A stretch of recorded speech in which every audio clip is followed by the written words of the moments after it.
नमस्कार, मैं हूं आलोक जोशी और आप देख रहे हैं आलोक अड्डा। और आलोक अड्डा आप आज चर्चा होगी सचिन पायलट की, अशोक गहलोत की। क्या गहलोत का जादू चल गया? सचिन पायलट लौट के घर को आए, ये कहा जा सकता है। इन प्रश्नों के उत्तर अभी बिल्कुल साफ साफ सामने नहीं है, लेकिन सचिन पायलट कम से कम राहुल गांधी के घर तक जाकर उनसे मिलकर आए हैं, ये बात साफ है। ऑल इंडिया कांग्रेस कमेटी ने इसका बयान दे दिया है खास तौर पे। और इस बात की चर्चा चल रही है जोरों से कि अब ये राजस्थान में जो ड्रामा चल रहा था कुछ दिनों से, उसका पटाक्षेप हो गया, यानी पर्दा गिर गया है। विद्रोही खेमे के एक बड़े नेता भंवरलाल शर्मा जाकर अशोक गहलोत से, मुख्यमंत्री अशोक गहलोत से मिल आए हैं। और उन्होंने जो बयान दिया है उसके बाद बहुत सारे सवाल बाकी नहीं रह जाते हैं। हालांकि भरतपुर के महाराज जो कहलाते हैं विश्वेंद्र सिंह, उनकी तरफ से एक ट्वीट आया है कि अभी कुछ भी कहना बहुत जल्दबाजी होगी इसको। तो वो एक इस तरह का इशारा देने की कोशिश कर रहे हैं कि शायद अभी आपको नतीजे पर नहीं पहुंचना चाहिए। लेकिन हमें नतीजे पे पहुंचना चाहिए कि नहीं पहुंचना चाहिए? क्या गहलोत का जादू चल गया है? सचिन पायलट का क्या होगा? राजस्थान की राजनीति का क्या होगा? और दिल्ली के सत्ता के गलियारों में खेल क्या हुआ? इस पर बात करने के लिए हमारे साथ तीन खास मेहमान हैं। लेकिन उन तक जाने से पहले मैं आपसे एक आग्रह करूंगा कि अगर अभी तक आपने मेरा यूट्यूब चैनल वन आलोक जोशी सब्सक्राइब नहीं किया है तो सब्सक्राइब का बटन दबा दें, साथ में घंटी भी बजा दें। और इस वीडियो के लिंक अपने मित्रों परिचितों के साथ शेयर कीजिए। इसके अलावा सत्यहिंदी.com एक कोशिश है, सच की मुहिम है, सच को सामने लाने की, सच की आवाज को बुलंद करने की। आपसे आग्रह है कि आप इस मुहिम में जुड़ें, इस मुहिम में साथ दें। आपका बहुत सहयोग मिल रहा है, बहुत सारे लोग उसके फॉलोअर हैं, सब्सक्राइबर हैं। लेकिन इस वीडियो के डिस्क्रिप्शन बॉक्स में आपको एक लिंक मिलेगा जिसके जरिए आप सत्य हिंदी के सदस्य बन सकते हैं। सत्य हिंदी के सदस्य बनने के अलग अलग स्तर हैं, अलग अलग रास्ते हैं और उनकी अलग अलग फीस है। आप उस लिंक पे क्लिक करेंगे तो आपको पता चल जाएगा कि आपको क्या करना है। और अब शुरू करते हैं आज की चर्चा। और आपके सामने अब मैं लाता हूं अपने आज के सभी मेहमानों को एक साथ। मेरे साथ दो बहुत दिग्गज पत्रकार दिल्ली से जुड़े हुए हैं। विजय त्रिवेदी एनडीटीवी में बहुत लंबे समय तक रहे और जो देश में टेलीविजन मीडिया में आने वाले बिल्कुल शुरुआती पत्रकारों की खेप है उसमें ये शामिल होते हैं। परख के साथ ये टेलीविजन पर आए थे और इन्होंने भारतीय जनता पार्टी को बहुत नजदीक से देखा है, उस पर किताबें लिखी हैं, प्रधानमंत्री मोदी पर भी किताब लिखी है। और उसके साथ इन्होंने दिल्ली आने से पहले जयपुर में पत्रकारिता की है, इसलिए राजस्थान की राजनीति को भी देखते हैं, भारतीय जनता पार्टी को भी देखते हैं और इस पूरे इक्वेशन को अच्छी तरह समझाने में हमारी मदद कर सकते हैं। दूसरे दिग्गज पत्रकार हमारे साथ हैं अशोक वानखेड़े। अशोक वानखेड़े को भाऊ के नाम से जाना जाता है और मध्य प्रदेश से जो पत्रकार दिल्ली आते थे, जब मैंने दिल्ली जाकर काम शुरू किया तो ये उन सब के अभिभावक हुआ करते थे, इसलिए हमारे भी भाऊ हैं। भाऊ बड़े भाई को कहा जाता है देश के अलग अलग हिस्सों में, आप सबको मालूम है। और ये जो big brother is watching you वाले बड़े भाई भी हो सकते हैं। इनकी नजर से कुछ छिपा नहीं है। आज का भी जो नाटक का पॉलिटिकल ड्रामा देख रहे हैं उसमें पर्दे के पीछे क्या हो रहा है ये कहानी, लेकिन भाव कुछ रोक के रखिएगा, पहली बार में नहीं।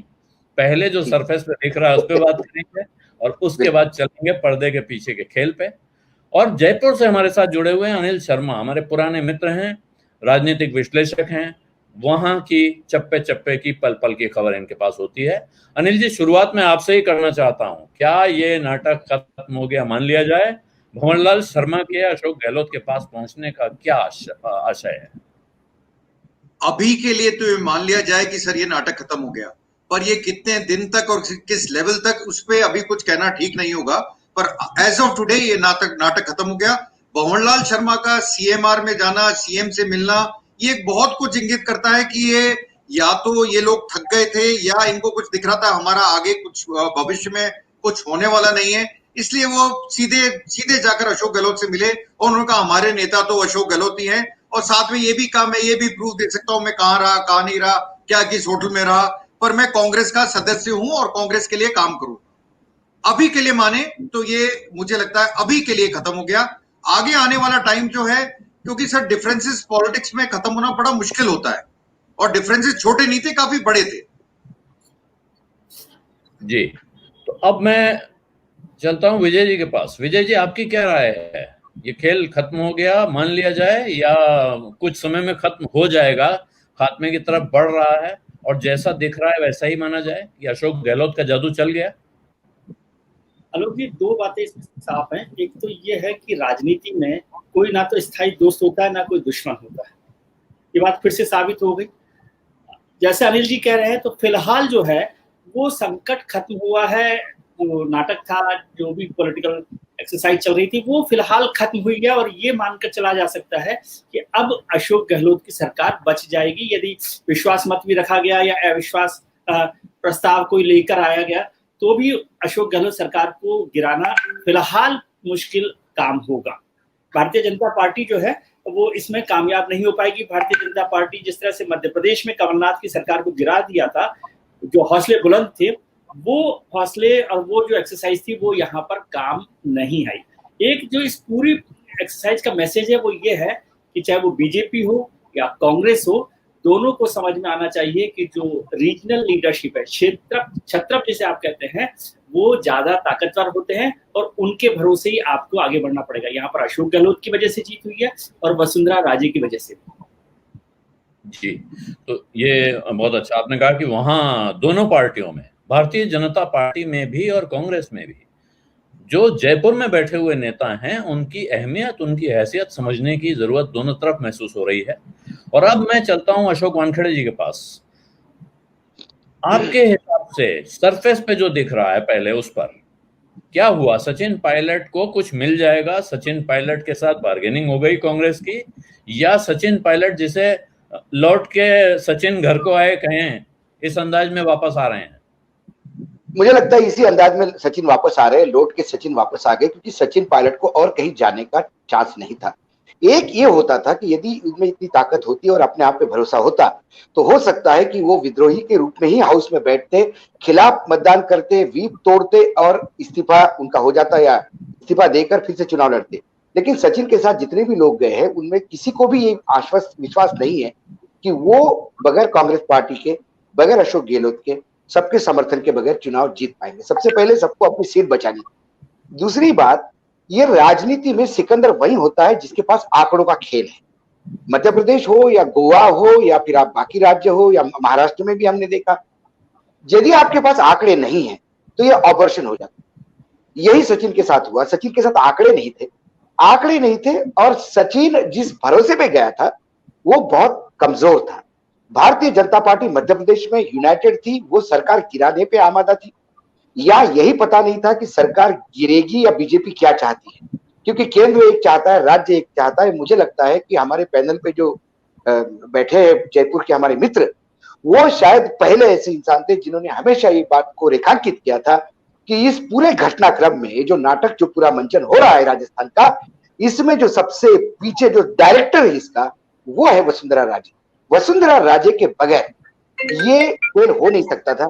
और वसुंधरा राजे का ही एक अंडर द टेबल एक अच्छा डील था, मैं आज इसको कह सकता हूं, कि किसी भी हालत में अशोक गहलोत इतने आश्वस्त थे कि दुनिया इधर की उधर हो जाए, मेरी सरकार नहीं गिरेगी, क्योंकि मरी हुई हालत में भी 30 से 35 लोग तो वसुंधरा के साथ थे ही बीजेपी के 77 है, उसमें से यदि इतना बड़ा आंकड़ा वसुंधरा के साथ जाता है तो ये बहुत बड़ी रिस्क बीजेपी वाले भी नहीं ले रहे थे।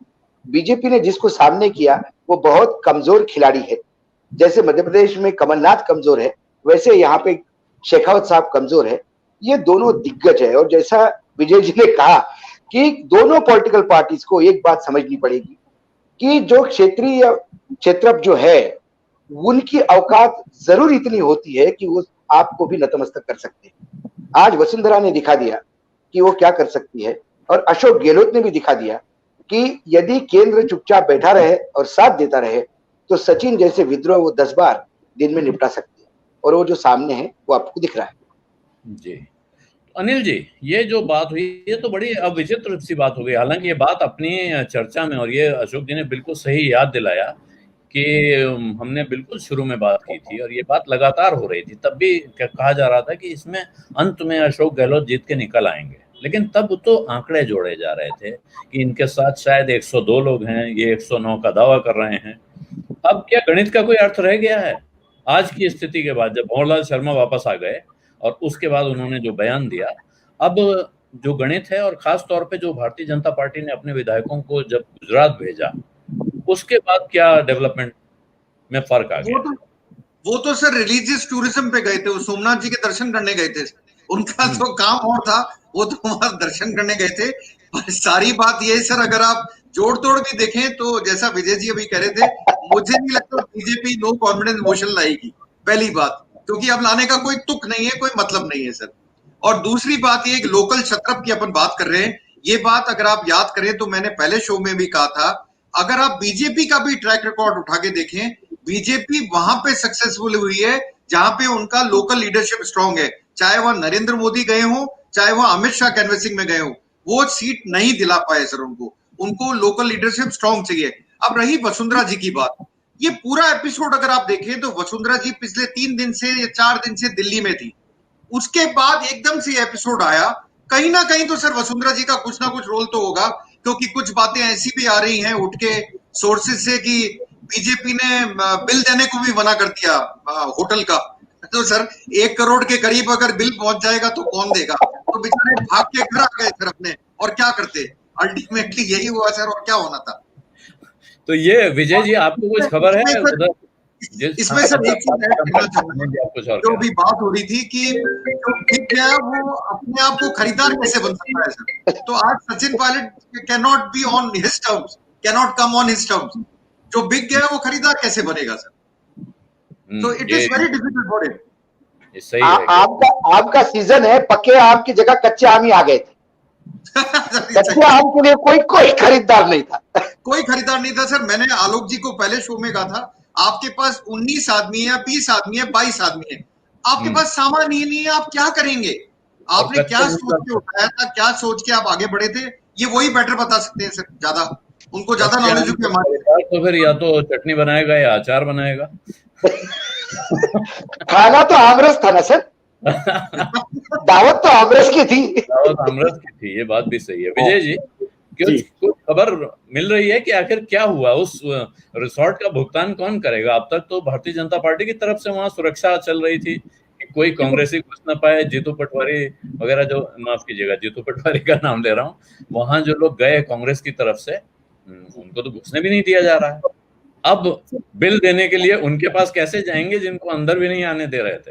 सर दहेज तो तब तय होता है जब दूल्हा पक्का हो जाता है, जब शादी तय ही नहीं हुई, दूल्हा बना ही नहीं कोई, तो कोई दहेज देता नहीं है, चाहे वो घर की बात हो चाहे पार्टी की बात हो। मुझे यहाँ पर बात याद आ रही है 96 की, कि जब वाजपेयी जी का विश्वास प्रस्ताव चल रहा था लोकसभा में, तो प्रमोद महाजन ने एक बात कही थी, लोग हंगामा कर रहे थे कि आपके पास बहुमत नहीं है, आंकड़े नहीं है और आप ये सब कर रहे हैं। तो प्रमोद महाजन ने कहा था कि जो संसद है या विधानसभाएं जो हैं वो रोडवेज की बस नहीं है कि आपने रुमाल रख दिया और सीट आपकी हो गई, यहाँ नंबर चाहिए होते हैं, अगर नंबर आपके पास होंगे तो सीट आपकी हो जाएगी। सचिन पायलट के पास डे 1 से वो नंबर नहीं थे जिसकी चर्चा हम लोग करते रहे थे, सब लोग भी जानते थे कि वो 19 विधायक है, 3 विधायक और हैं, तो वो नंबर उनके पास नहीं थे। उनको लग रहा था कि भारतीय जनता पार्टी उस खेल में कुछ उनकी मदद कर देगी और कुछ विधायकों को ले पाएगी, लेकिन भारतीय जनता पार्टी की जो लीडरशिप थी वो कमजोर थी राजस्थान में, वो उस काम को नहीं कर पाई। अगर वसुंधरा राजे होती, मैं ये काल्पनिक बात कर रहा हूँ, कोई और लीडर होता तो शायद ये तोड़ हो सकता था जो मध्य प्रदेश में हुआ, लेकिन वहां जो लीडरशिप थी वो उस तरह की लीडरशिप नहीं है जो इस पॉलिटिकल एक्सरसाइज को एग्जीक्यूट कर पाए। और अशोक गहलोत के जो 102 विधायक रहे या 100 रहे हो या आप 90 कह लें, उनमें से एक भी विधायक को आप नहीं तोड़ पाए, तो इस वजह से ये बड़ी एक्सरसाइज हुई है। सचिन पायलट के लिए एक बड़ा झटका हो सकता है कि वो सिंधिया के रास्ते पर चलना चाहते थे। हमने पहले भी ये बात हुई थी, अनिल जी के साथ भी हम चर्चा कर रहे थे कि सिंधिया वाला रास्ता सचिन पायलट राजस्थान में नहीं अपना सकते हैं। अशोक गहलोत मजबूत लीडर हैं और भारतीय जनता पार्टी सिंधिया की जगह सचिन पायलट को नहीं दे सकती। आपको अपनी दुकान के बारे में भी पता होना चाहिए, कोई दूसरा खरीदार तभी होता है जब आपके माल में दम हो।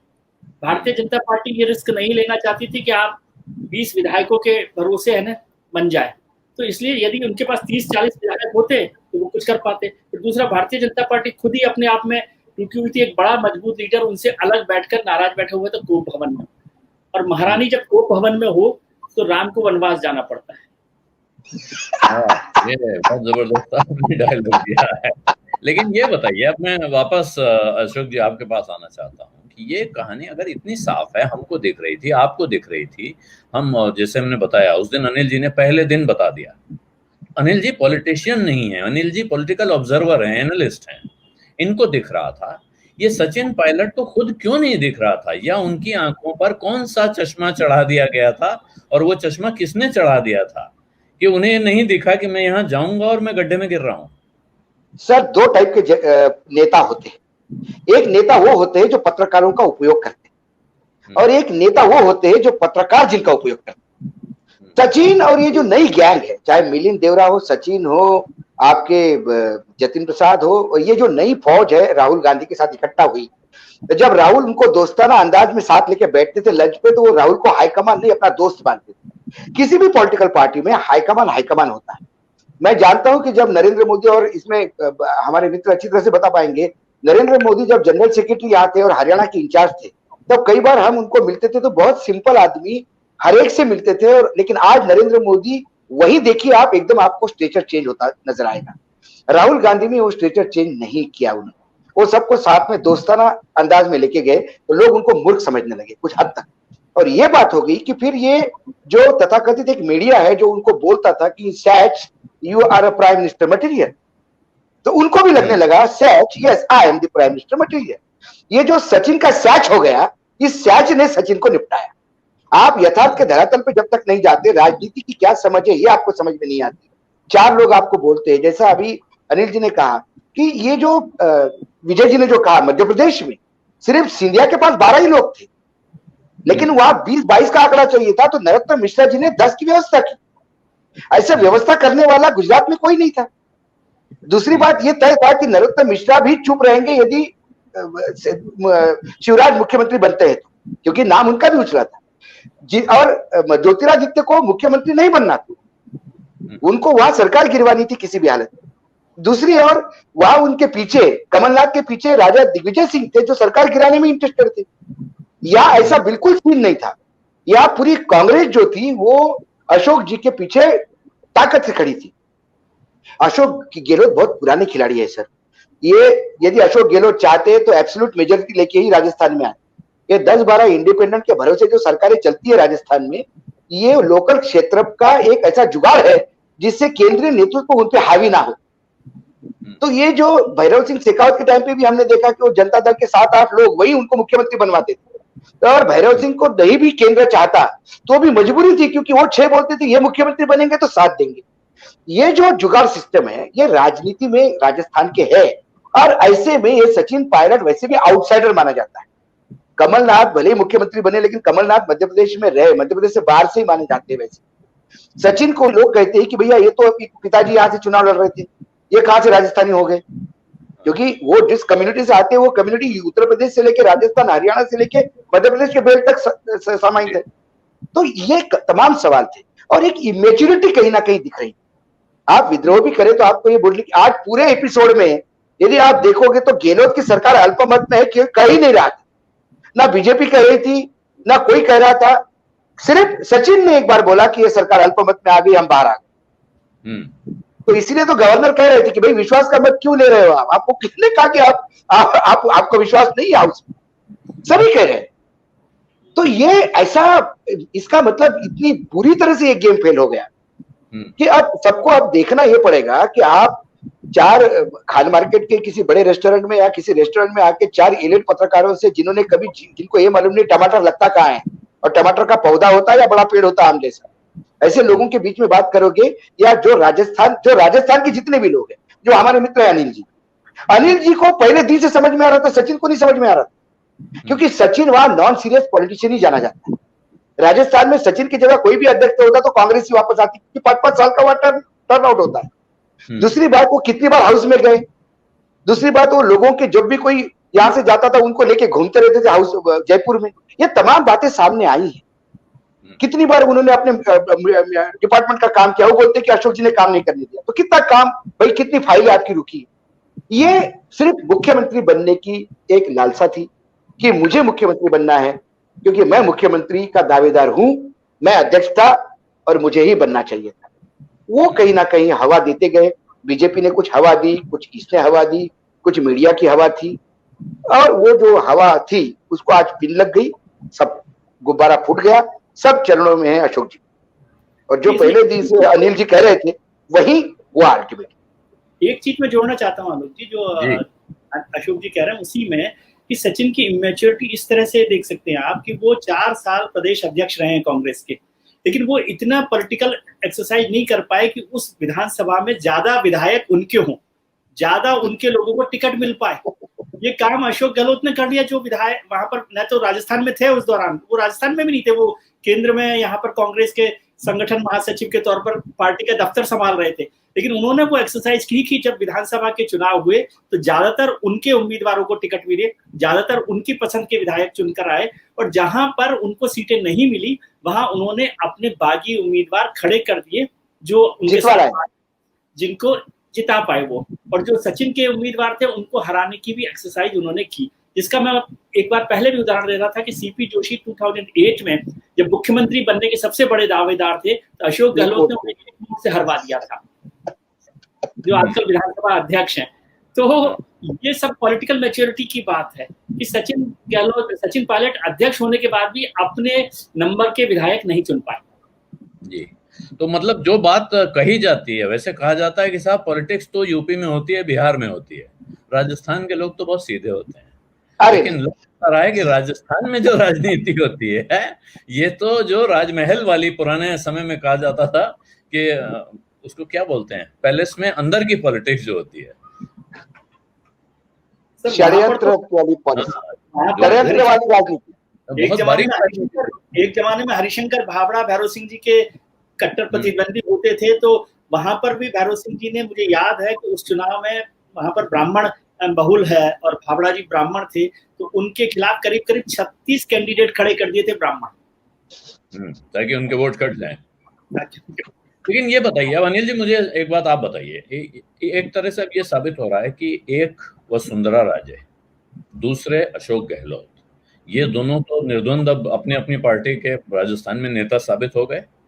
साथ में गवर्नर साहब की भी इज्जत रह गई, क्योंकि वो उन्होंने कहा था भाई तुम्हारे कोई अल्पमत में तो हो नहीं, किस लिए विश्वास मत लेने आ रहे हो।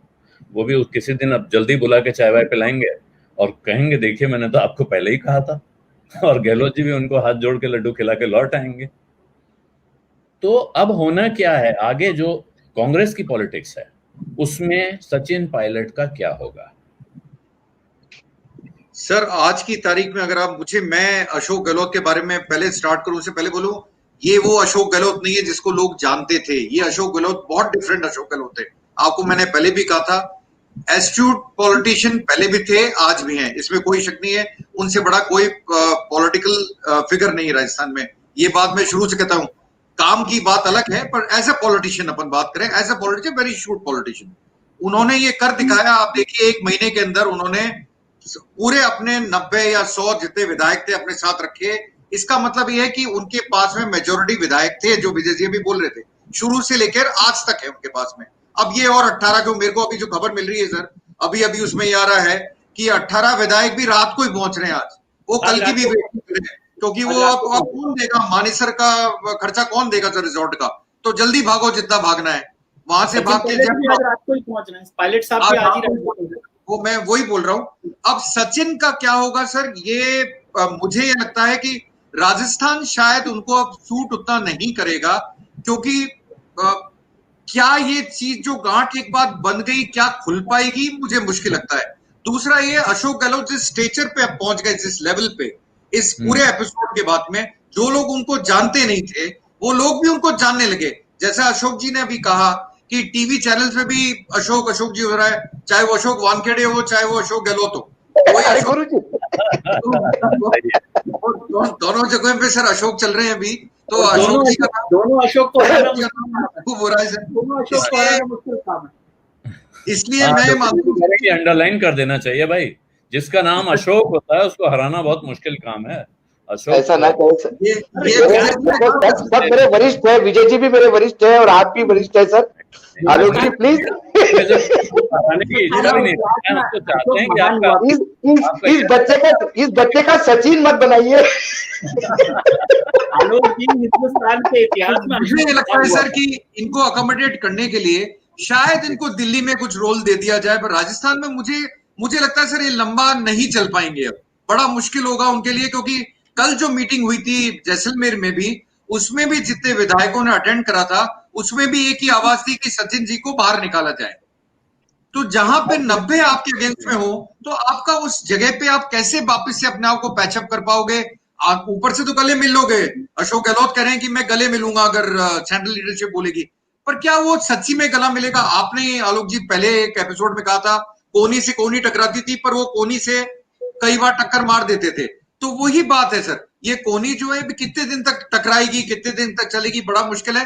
हाँ, पर यह बात जरूर है कि अशोक गहलोत का स्टेचर और अशोक गहलोत की प्रोमिनेंस और लीडरशिप क्वालिटीज अब लोग बाहर भी पहचानने लगेंगे।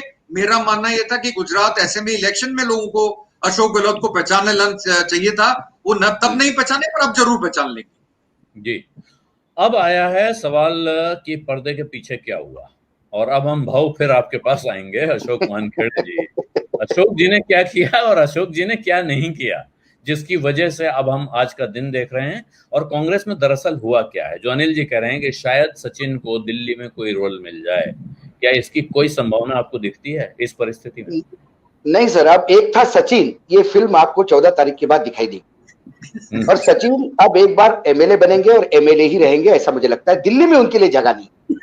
आज जो राहुल जी की मीटिंग हुई, जो 10 जनपद पे 11 बजे मात्र 7 मैंने आपसे आग्रह किया था कि पर्दे के पीछे की बात बाद में रखिएगा, तो आप पर्दे के पीछे की बात बताओ। 7 बजे जो मीटिंग हुई, जो मेरे सोर्सेस ये बताते हैं कि किसी भी हालत में ना प्रियंका गांधी, ना सोनिया गांधी, ना राहुल गांधी मिलना चाहते।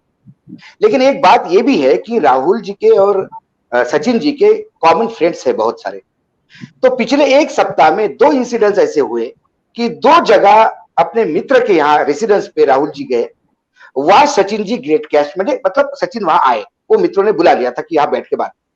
तो पहली बार जब मिले तब सचिन ने हेलो हाय हुई, उसके बाद उन्होंने कहा कि I want to talk to you.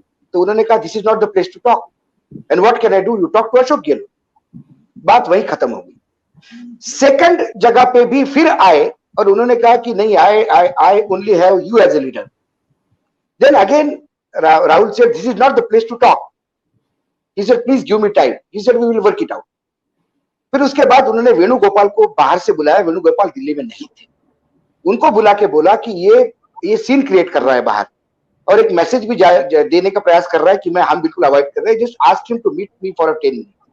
तो वेणुगोपाल उनको अपने गाड़ी में लेके आए 10 जनपद। वहां आने के बाद बैठे, इन्होंने जाते सी धारा प्रवाह शुरू हो गया कि मेरे साथ ये अन्याय हुआ, ये अन्याय हुआ, ये अन्याय हुआ। बीच में उन्होंने कहा कि आपने मुझे प्रॉमिस किया था चीफ मिनिस्टर का, तो वहां 3-4 शब्द बोले राहुल गांधी। उसमें राहुल गांधी ने यह कहा कि I never promised you as a chief minister, never promised, let me make it clear and I have heard your things, we will get back to you, you can go. उसके बाद वो बाहर आए। बाहर आने के बाद मीडिया में एक खबर चली कि फिर ये मिल के गए, 2 घंटे बात हो गई, 3 घंटे बात हो गई, 4 घंटे बात हो गई। इससे बहुत वो आहत हुए। आहत होने के बाद फिर कांग्रेस के वेणुगोपाल से एक स्टेटमेंट जारी किया, क्योंकि वही करते हैं जनरल सेक्रेटरी ऑर्गेनाइजेशन। इसमें यह कहा गया कि सचिन पायलट की मीटिंग हुई है, क्योंकि उसको डिनाई नहीं करना।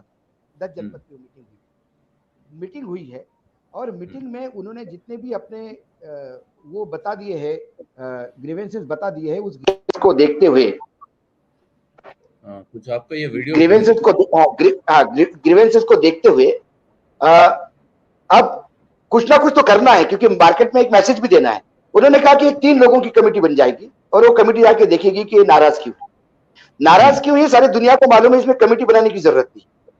और ये कमेटी एक आईवॉश होगी, क्योंकि एक पोस्टर लेना है आपको, ये कमेटी जाएगी, वहां से बात करके आएगी, बोलेगी ये ऐसा हुआ था, वो मैसेज जाएगा कि आपको ऐसा करना है, वैसा करना है, क्योंकि अशोक गहलोत और लगातार गांधी परिवार ये साथ में। दूसरी बात जो सबसे अहम बात है कि गांधी परिवार के साथ एक खासियत है, ये तीनों लोग का बॉन्डिंग जबरदस्त है। इनमें से आप किसी को भी एक गाली दो तो ये तीनों के दुश्मन हो जाते हैं। और जो 12 ऑडियो टेप और 5 वीडियो टेप है, उसमें से कुछ टेप हाईकमान के पास पहले ही पहुंच गई थी, जिसमें ये गाली गलौज कर रहे हैं हाईकमान को, बाकायदा अपने लोगों के बीच में बैठ के। ये बातें सुनने के बाद अब कोई वापस जाने का मुद्दा है नहीं। फिर हमने ये पूछा कि जब इतना सारा कुछ है तो आप मिलते ही क्यों, गेट आउट कर देते, बोल देते कि पार्टी से निकाल दिया।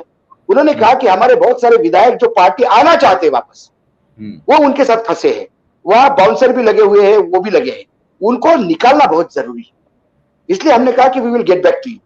अब उसी बात पे अब ये सब लोग वापस आ गए। अब ये 14 तारीख ऐसा ही चलेगा और 14 तारीख के बाद जो कमेटी जाएगी, और कांग्रेस जो भी कवर करते हैं वो जानते हैं इस कमेटी का क्या रिपोर्ट आएगा किसी को पता नहीं होगा, और अल्टीमेटली यही बातें बार बार छपती रहेगी कि जनवरी में सचिन जी चीफ मिनिस्टर बनेंगे, मार्च में बनेंगे, जुलाई में बनेंगे, अगस्त में बनेंगे, फिर वो आएगा कि नहीं अब वो मुख्यमंत्री बनना नहीं चाहते, केंद्र में कोई बड़ा रोल दिया जाएगा। तो ऐसी बातें सुन के एक आध साल में फिर आएगा एक था सचिन, इस पिक्चर का एक ग्रैंड प्रीमियर होगा, और फिर हम ऐसी ही बात करेंगे कि एक सचिन नाम का एक नेता भी था। ये नए कांग्रेस में, नए राहुल गांधी के तेवर में आपको देखने को मिलेगा। और ये जो नई राजनीतिक जो राहुल गांधी का नया जो रूप है, ये मुझे लगता है नवरात्र के बाद या नवरात्र में वो जब पार्टी की बागडोर संभालेंगे तब बहुत सारा क्लीनिंग प्रोसेस होगा। ये जो तथाकथित जितने भी पेपर में आज बोल रहे हैं कि इसको अध्यक्ष बनना चाहिए, इसको ये बनना चाहिए, उसको वो बनना चाहिए, इनका तो प्लान पूरा ये था कि लीडर ऑफ अपोजिशन जो है शशि थरूर को बनना चाहिए, पार्टी का अध्यक्ष सचिन को बनना चाहिए, ट्रेजरर मिलिंद को बनना चाहिए, सुष्मिता देव को पॉलिटिकल एडवाइजर बनना चाहिए। ये सारी उन्होंने ऑफिस बेरर की लिस्ट खान मार्केट में over the glass of scotch, I tell you, let me tell you the best one, it was all decided for the elite people, for the Congress. तो ये नहीं हुआ। ये पता पड़ा कि ये आपको यदि चाय वाले के साथ लड़ना है तो ये स्कॉच की बात नहीं चलेगी, चाय पी के ही बात करनी पड़ेगी। और ये जो बात अभी होगी, ये मेरे हिसाब से जो मेरे सोर्सेस कहते हैं, ये बड़ clear and cut open and shut case है जी। अब ये आए, उनको कोई बोला नहीं गया, लेकिन ये मीडिया में आपको एक सिलेक्टेड मीडिया में लगातार छपता मिलेगा कि अब शपथ ले रहे, कल शपथ ले रहे, लेकिन ये होगा कुछ नहीं जी। ये डेट पे डेट, तारीख पे तारीख, तारीख पे तारीख चलती रही। किससे आए हैं उसमें एक और कहानी आई बाबू कि वहां तुगलक रोड पे जो राहुल गांधी का घर है, वहां पर ये विधायक लोग जो नाराज विधायक हैं पहुंचे हैं, और इनके लिए किसी रेस्टोरेंट का नाम था कि वहां से भोजन मंगाया गया है, दिन में खाना खिलाया जा रहा है। नहीं, ऐसा कोई नहीं। वहां पे ऐसा है कि वहां पे लगातार कैमरे, 2 गेट है राहुल गांधी के घर के, पीछे का गेट तो वैसे भी बंद है, हमेशा के लिए क्वारंटाइन किया गया है, सामने के गेट से एंट्री है, और वहां लगातार टीवी रिपोर्टर्स के कैमरे, वहां कई कैमरे तो वहीं पोस्टेड रहते हैं, उनका ड्यूटी है वहां पे रहने का। उनसे पूछा, कई सिक्योरिटी वालों से पूछा, कोई किसी का आवागमन नहीं है, कोई किसी को मिल नहीं रहा है। बड़े बड़े लोग भी राहुल जी से मिलने आते, बॉम्बे से स्पीकर हमारे मिलने आए थे, पटोले साहब, उनको भी राहुल जी ने कहा कि नहीं अभी कोरोना का समय है, बॉम्बे से आए हो, आप फोन पे ही बात करो, ज्यादा अच्छा है। तो मिलना मुलना किसी से नहीं हो रहा है।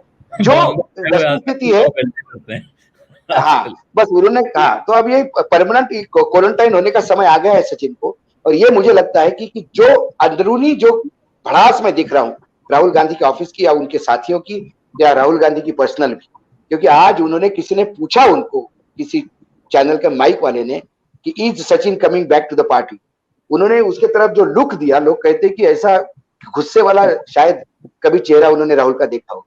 Rahul was very pissed off, जो शब्द थे। तो ये स्थिति वस्तु स्थिति है। अब ये बाकी लोग क्या कहते हैं, ये सवाल और उठता है, और अब वो सवाल दूसरी तरफ जाएगा, इसलिए विजय जी मैं आपके पास आ रहा हूँ कि इसमें एक तो हुआ सचिन पायलट की भत पिट गई कह सकते हैं आज की तारीख तक। अब कल को चमत्कार हो जाए तो राजनीति में कुछ भी हो सकता है, लेकिन दूसरी तरफ जो भारतीय राजनीति के बहुत बड़े चाणक्य हैं इस वक्त के, भारतीय जनता पार्टी के साम्राज्य विस्तार के जो अश्वमेध का जो घोड़ा चला रहे हैं, वो कैसे पिट गए? उन्होंने कैसे ऐसे घोड़े पे दांव लगा दिया? उसकी बड़ी वजह ये है, एक तो ये बात समझ लें आप कि अशोक जी वानखेड़े साहब ने जितनी बातें बताई उससे आपको समझ में ही आ गया होगा कि खान मार्केट के बारे में वो चर्चा कर रहे हैं, तो सबसे ज्यादा नजर खान मार्केट के क्लोजली अशोक जी की रहती है। अशोक जी खान मार्केट के पत्रकार नहीं, लेकिन उनकी नजर सारी खान मार्केट पर रहती है। दूसरी बात है कि भारतीय जनता पार्टी अभी एक नई लीडरशिप को तैयार कर रही थी, जिसमें गजेंद्र सिंह शेखावत हैं, सतीश पूनिया हैं, इस तरह के जो लोग हैं। तो वो लोग, क्योंकि अमित शाह जी या जेपी नड्डा साहब या जो भी मौजूदा सेंट्रल लीडरशिप है, उनके वसुंधरा जी के साथ बहुत अच्छे रिलेशंस नहीं है, तो वो एक पैरेलल पॉलिटिकल लीडरशिप तैयार कर रहे थे। और वो पॉलिटिकल लीडरशिप पर भरोसा करना ही पड़ता है कि वो कह रहे हैं कि इस तरह की कोई संभावना बन सकती है, और फिर बड़ा जोश था। अशोक जी ने जो मध्य प्रदेश में सरकार बदलवाई थी तो उसका जोश भी भारतीय जनता पार्टी में बना हुआ था। तो लगा कि जैसा भोपाल में हुआ ऐसा जयपुर में भी हो ही जाएगा, गजेंद्र सिंह कर देंगे। फिर गजेंद्र सिंह जी भी जोधपुर से, उन्होंने अशोक गहलोत के बेटे वैभव को अभी हराया ही था, तो लग रहा था कि बड़ा सारा खेल होगा। तो कई बार ऐसा होता है कि कुछ गड़बड़ हो जाती है, इक्वेशंस में भी गड़बड़ होती है, कैलकुलेशंस में भी गड़बड़ होती है, लेकिन वो कमजोर दाव था। क्या इन लोगों ने वसुंधरा को इग्नोर किया, भूल गए कि वसुंधरा भी इस इक्वेशन में एक फैक्टर है? इग्नोर किया नहीं है, वो चाहते ही नहीं है कि उनको इस तरह का पावर दिया जाए। मैंने कहा ना कि 2018 के चुनावों के बाद से ही उनको समझाया गया कि अब आप केंद्र की राजनीति में आए, लेकिन वसुंधरा जी केंद्र की राजनीति में नहीं आना चाहती। वो राष्ट्रीय उपाध्यक्ष होने के बाद भी वहीं पर काम कर रही हैं। लेकिन मैं इस बात को मानता हूं कि राजनीति हमेशा संभावनाओं का खेल होता है, और सचिन पायलट के लिए भी अभी बहुत लंबा समय है, अभी निकल गया है समय। हो सकता है कि 2 साल बाद अगले चुनावों तक कुछ और बातें बने या केंद्र में रहें। और सचिन पायलट की जो पॉलिटिक्स है वो मेरे हिसाब से सेंटर की पॉलिटिक्स के लायक है। वो यहाँ पर बैठकर ठीक से कर सकते हैं, एमपी बने रहें और कभी इंचार्ज बन जाए किसी स्टेट के, फिर वहां पर जो है वो काम चलाते रहें। ऐसा नहीं है। और कांग्रेस को मुझे लगता है कि वो एक फ्यूचर के लीडर के तौर पर सचिन पायलट को देखना ही चाहिए। एक यंग लीडरशिप को मजबूती देनी चाहिए, जो राहुल गांधी ने नहीं दी है, जिस वजह से ये सारा गड़बड़ हुआ। मतलब हम लोग अशोक गहलोत जी के लिए जितनी बातें करते रहे, लेकिन सचिन पायलट, जितेंद्र प्रसाद या माधवराव, ज्योतिरादित्य सिंधिया, इन सब लोगों को यदि जरूरी नहीं है मुख्यमंत्री बनाने का, लेकिन उनको भी वजन देना चाहिए। जो भारतीय जनता पार्टी लगातार यंग लीडरशिप ला रही है, वो काम कांग्रेस में नहीं होगा। जी, अनिल जी भी कुछ कहना चाहते हैं और अशोक जी भी। तो पहले अनिल जी के पास चलते हैं। अनिल जी, आपने पहले ही हाथ उठाया था। तो मैं इसलिए उठाया था सर, उसका कारण ये था, अगर आप इस पूरी लड़ाई को देखें तो ये लड़ाई सचिन पायलट तो बीच में एक कैरेक्टर थे, पर मेन लड़ाई थी बिटवीन अशोक गहलोत एंड अमित शाह। ये मेन लड़ाई 2 लीडर्स में थी सर। और उसके अंदर मैं बताऊं आपको, अगर आप देखें तो Ashok Gehlot has come as a winner. जहां विजय जी यंग लीडरशिप की बात कर रहे हैं, सचिन को सर पूरा रोल मिला था। सचिन पीसीसी चीफ 6 साल रहे, जो आज तक कोई नहीं रहा। पीसीसी चीफ रहे, उसके बाद भी डेवलप नहीं कर पाए, कि उनमें कुछ शायद एरोगेंस भी कहीं ना कहीं था, शायद इसलिए डेवलप नहीं कर पाए।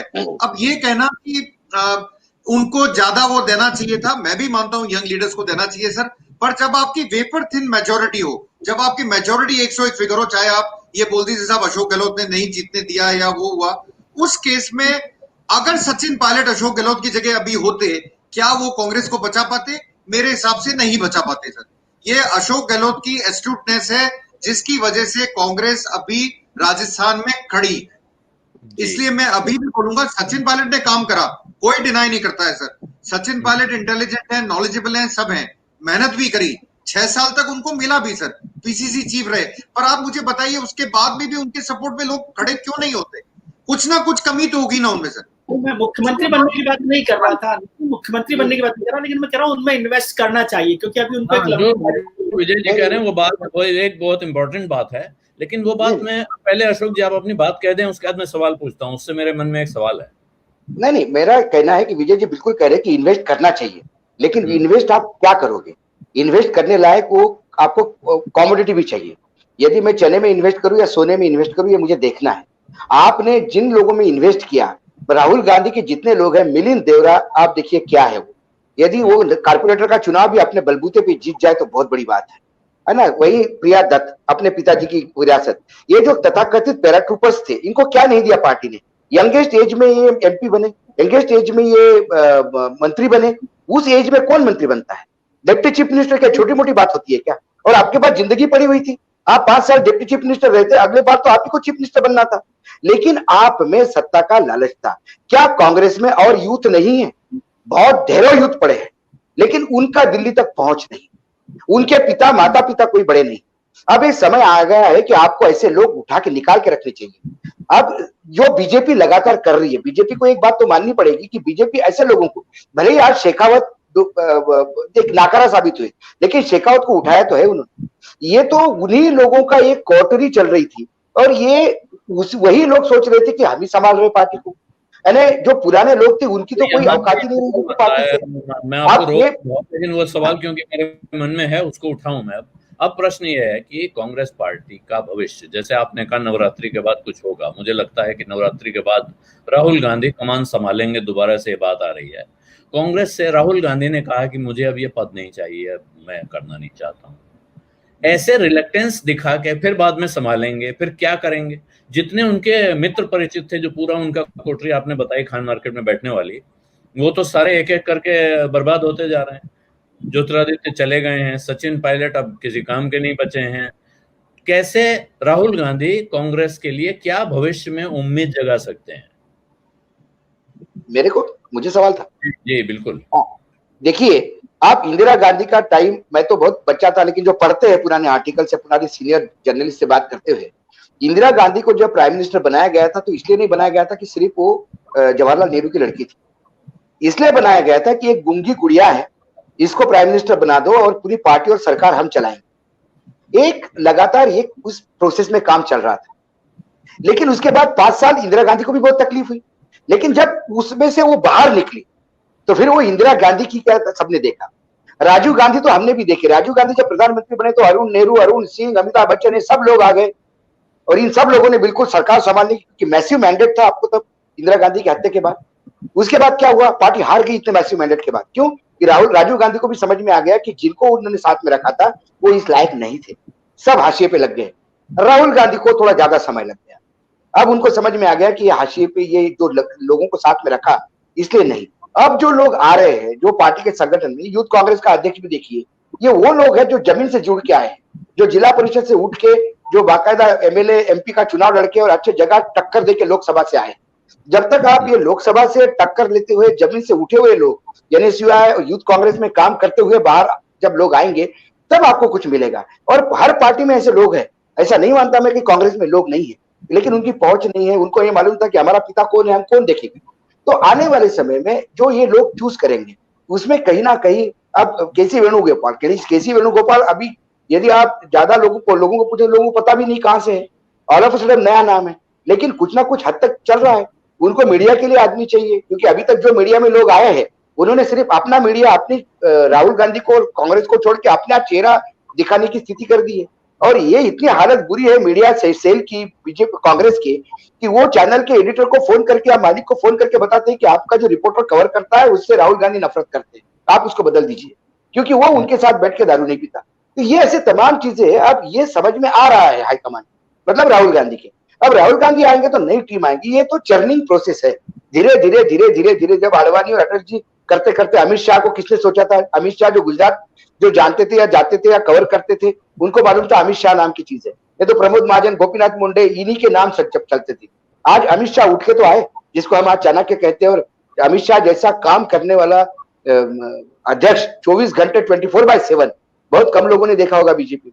बहुत अध्यक्ष हुए, लेकिन ये 24 घंटे सुबह से लेकर शाम तक, रात तक एक ही काम है, ये सरकार कैसी बनाऊं, वो सरकार कैसी बनाऊं, ये चुनाव कैसा जीतूं, वो चुनाव। ये उनके पार्टी के लिए बहुत बड़ी बात है और बहुत अच्छी बात है। ये चीजें जब तक कांग्रेस में नहीं आती तब तक आपको बीजेपी से लड़ना है। बीजेपी कैसी है आज के लिए, उस बीजेपी के लेवल पे जाके ही आपको चुनाव लड़ना होगा। आप अपने लेवल पे जाके चुनाव नहीं लड़ सकते। राहुल गांधी एक स्टैंड लेते हैं चाइना को लेके, और सीडब्ल्यूसी के मीटिंग में उन्हीं के मित्र आरपीएन सिंह उनका अपोज करते हैं कि आप ये क्या कर रहे हैं।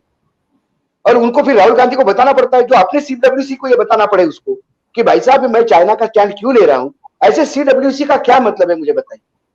और उसके बाद फिर अहमद पटेल कह रहे थे कि नहीं नहीं नहीं नहीं, राहुल जी अकेले लड़ रहे हैं, हमको साथ देना चाहिए। और फिर बात यहां तक आ गई। तो ये कहीं ना कहीं ये चर्निंग प्रोसेस है, उठेगी।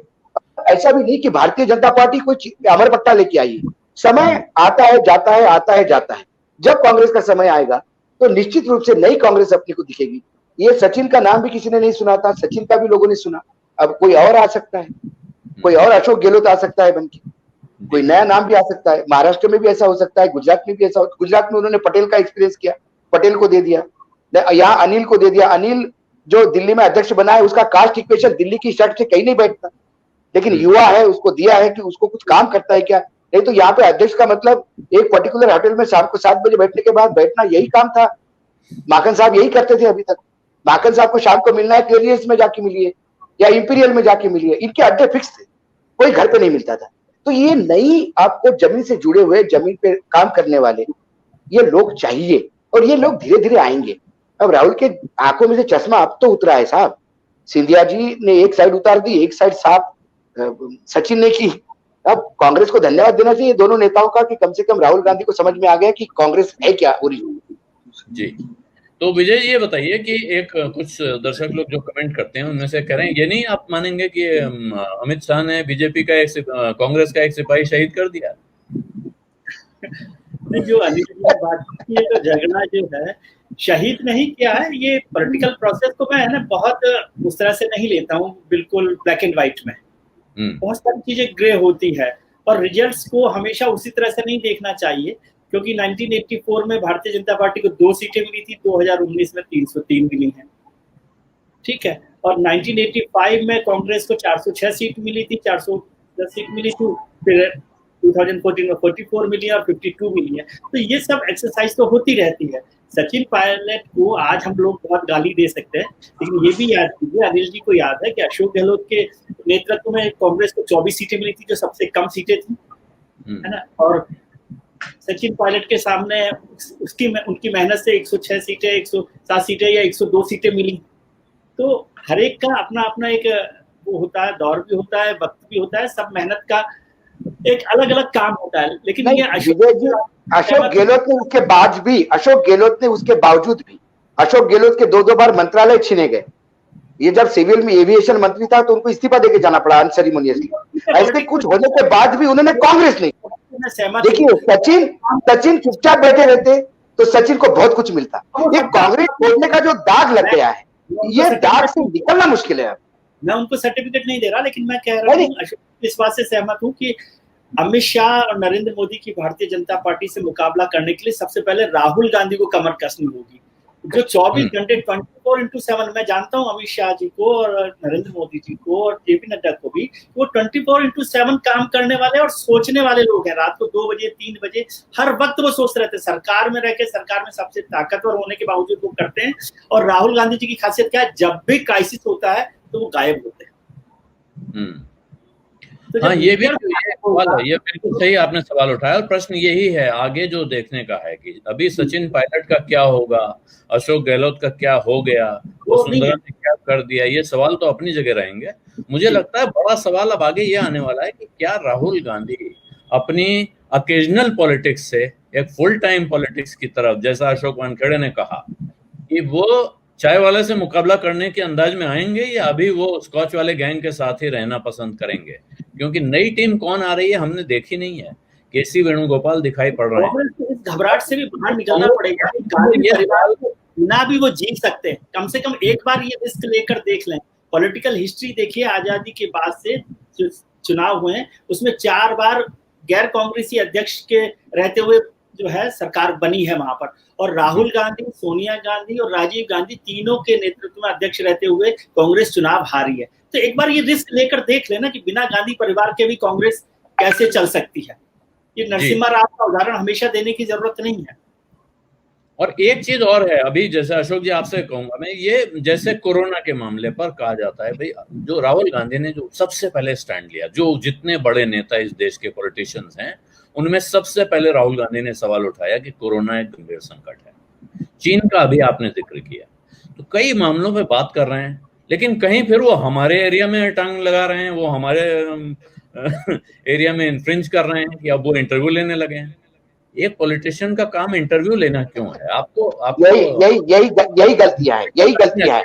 इससे ही नहीं होता क्या है आलोक जी, जो आपके एडवाइजर्स है वो आपको बताते हैं माइलेज कितना मिलेगा आपको, और ये माइलेज दिलवाने के चक्कर में वो लोग अपने अपने स्कोर आपस में सेटल करते हैं। ये जो अहम बात है, आप जो कह रहे हैं कि राहुल गांधी को, मैं भी कह रहा था कि नई टीम बनानी पड़ेगी, लेकिन राहुल गांधी को नई टीम बनाने के एस्टेब्लिश होने के बीच में ये जो पुराने दिग्गज है, जो महारथी है पुराने, इनका भी थोड़ा ख्याल रखना पड़ेगा। क्योंकि आज भी अहमद पटेल उतने ही एक्टिव है। आज ये राजस्थान के इसमें या सब जगह यदि हवा दी होगी तो अहमद पटेल का बिल्कुल नाम है। आरपीएन सिंह को किसने बोला था कि आप एक फ्रंट खोलो? आप आरपीएन सिंह को यह बताया गया था अहमद पटेल द्वारा, अरे आपके मित्र है राहुल जी, आप उनको समझाने का प्रयास कीजिए, हम आपको साथ देंगे। जब राहुल निकल पड़े आरपीएन सिंह पे तो तुरंत अहमद पटेल उठ के आरपीएन सिंह को ही डांटने लगे, और आरपीएन सिंह को ये समझ में नहीं आ रहा, जिन्होंने मुझे बोलने के लिए कहा वही डांट रहे। आरपीएन सिंह एक्सपोज हो गए, अब बेचारे ठिकाने लग जाएंगे। तो ये राजनीति भी समझनी होगी। पुरानों को कितना धीरे धीरे वो ठिकाने लगा लेंगे, क्योंकि सबसे मुश्किल काम नई फौज लाने का नहीं है। नए रिक्रूट तो बहुत अच्छे मिल जाएंगे, आप ढूंढने की जरूरत पड़े हुए हैं, लेकिन ये जो पुराने दिग्गज है इनसे निजात पाना, क्योंकि बीजेपी ने तो तुरंत एक मंडल बना के बैठा दिया। वो सबसे बड़ा एक परिवर्तन था उन्होंने जो किया, इसीलिए मोदी जी आज सक्सेस है।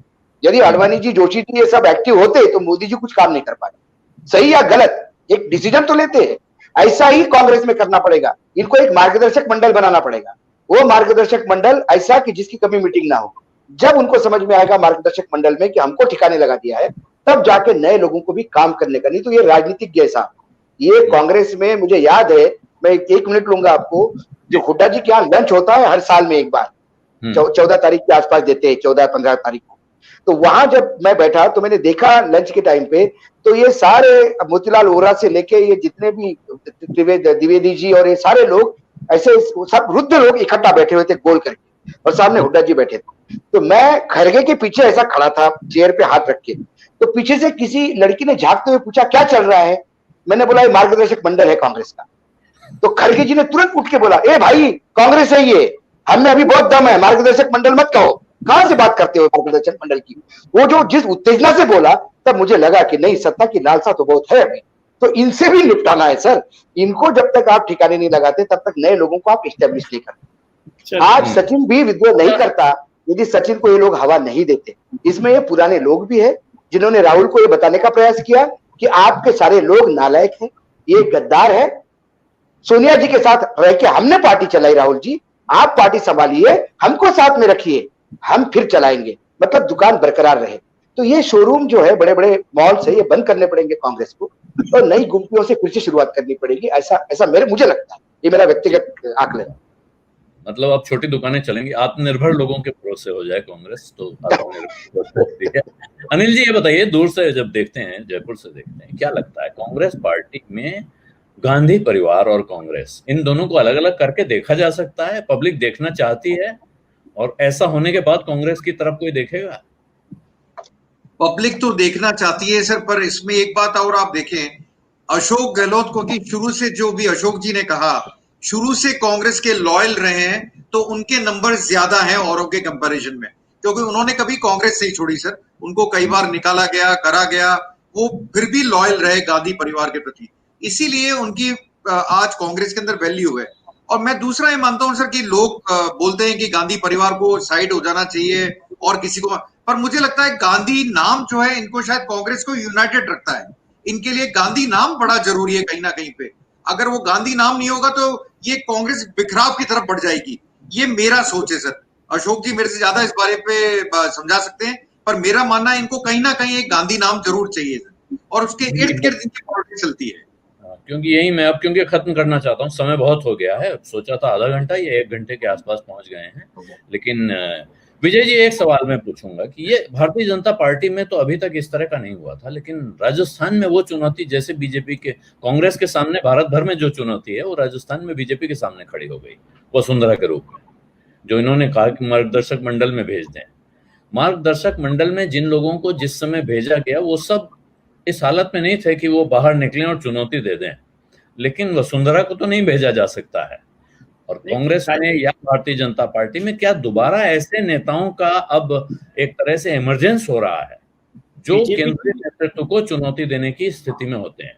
जी, बीजेपी की चुनौती जो है वो ज्यादा गंभीर है, क्योंकि अशोक गहलोत या कांग्रेस में जो हो रहा है वो सरकार को लेकर हो रहा था। सरकार होती है तो बहुत सारे लोग आकांक्षा रखते हैं, कि इच्छा रखते हैं कि वो सरकार में आ जाए, मुख्यमंत्री बन जाए।